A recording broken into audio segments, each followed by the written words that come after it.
ప్రక్షాళన అంటే అడ్డదిడ్డంగా మాట్లాడుతున్నారు. ఆక్రమణలు తొలగిస్తామంటే అడ్డుకుంటామంటున్నారు. అభివృద్ధి చేస్తామంటే ఆగమైపోతున్నారు. అసలు బీఆర్ఎస్ లీడర్లు ఏం చేస్తున్నారో, దేనికెలా రియాక్ట్ అవుతున్నారో అర్థమే కావట్లేదు. వాళ్లకు ప్రకృతి పైన, సహజ వనరులపైన అసలు ప్రేమ ఉందా? వాళ్లకున్న ప్రేమతో మేం చూపిస్తాం. పొద్దున లేస్తే చాలు చెరువుల్లో జెండా ఎత్తుకుంటున్న గులాబీ లీడర్స్ వనపర్తిలో ఓ చెరువుని మాయం చేసేశారు. అది కూడా చాలా పద్ధతిగా, ప్రశాంతంగా మాయం చేసేశారు. చూడండి, మీకే అర్థమవుతుంది. ప్రకృతి అంటే పట్టింపు లేదు, సహజ వనరులంటే ప్రేమ లేదు, అసలు చెరువులంటే లెక్కే లేదు. ఇవన్నీ కాదు, అసలు చెరువునే మాయం చేయటమేంటి బాసు? అది బీఆర్ఎస్ ఏవైనా మారుస్తుంది, ఎలాగోలా ఏ మారుస్తుంది. వనపర్తిలోనూ జరిగిందిదే. ఓ బడా లీడర్ హుకుంతో ఏకంగా చెరువునే మాయం చేసేశారు. ఆ విషయం తెలియాలంటే ముందు ఈ వివరం తెలుసుకోవాలి. ఇది 2023 మే 23న ఇచ్చిన జీవో.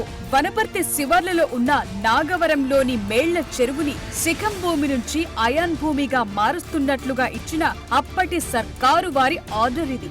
సర్వే నంబర్ 167లో 4 ఎకరాల విస్తీర్ణంలో ఉన్న ఈ మేళ్ల చెరువుని ప్రభుత్వ ప్రజా అవసరాల నిమిత్తం శిఖం భూమి నుంచి కన్వర్షన్ చేస్తున్నట్లుగా జీవో జారీ చేశారు.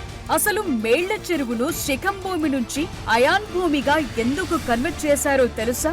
అప్పటి వనపర్తి ఎమ్మెల్యే, వ్యవసాయ శాఖ మంత్రిగా పనిచేసిన నిరంజన్ రెడ్డి కోరుకున్నారు కాబట్టి ఆ విషయాన్ని కూడా జీవోలోనే స్పష్టంగా రాశారు.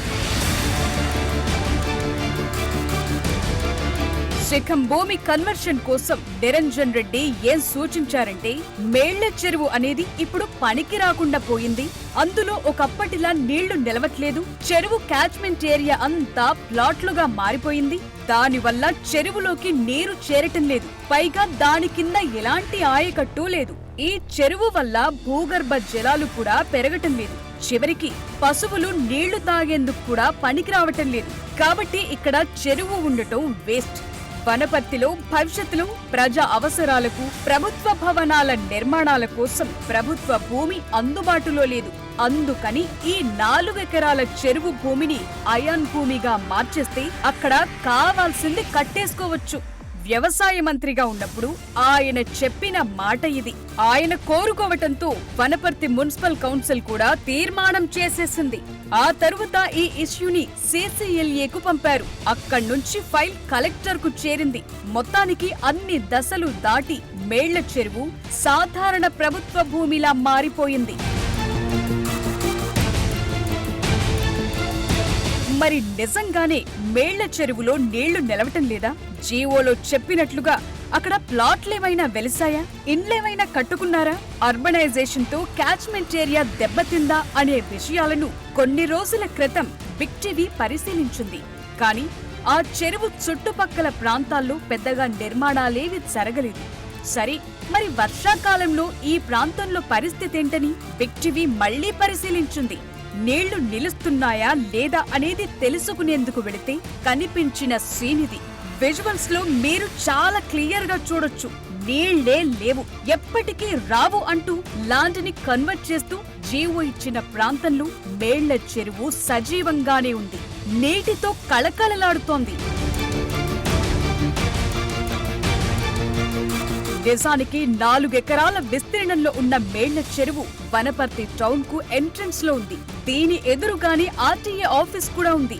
ఏ రకంగా చూసుకున్నా ఈ ఏరియాకు ఆ ప్రాంతంలో బాగా డిమాండ్ ఉంది. పైగా ఇళ్ల పక్కన ఇట్లాంటి ఒక వాటర్ బాడీ ఉంటే చూసేందుకు అక్కడ నివసించే వాళ్లకు ఎంతో బాగుంటుంది. పైగా ఈ చెరువును ఓ మినీ ట్యాంక్ లా కూడా డెవలప్ చేయొచ్చు. గ్రౌండ్ వాటర్ కూడా పెరుగుతుంది. కానీ అవేవి చెయ్యకుండా చెరువునే మింగేయాలని చూశారు. ఇంత చక్కగా నీళ్లు నిలిచే మేళ్ల చెరువును ఎందుకు మాయం చెయ్యాలనుకున్నారనేది మేజర్ డౌట్. దీని వెనుకేమైనా కుట్ర దాగుందా? ఎవరి ప్రయోజనాల కోసం ఈ చెరువు శిఖం భూమిని కన్వర్షన్ చేశారు? ఈ వ్యవహారంలో నేరుగా ఆనాటి మంత్రి గారే జోక్యం చేసుకోవాల్సిన అవసరం ఏముంది? ఇదంతా ఎందుకు చేయాల్సొచ్చింది? ఏదైనా ఉండని, అసలు ఈ చెరువునే మాయం చేయాలనే దారుణమైన ఆలోచన ఎలా వచ్చింది? దీని వెనుకున్న లోగుట్టు వనపర్తి ప్రజలకు ఖచ్చితంగా తెలియాలి.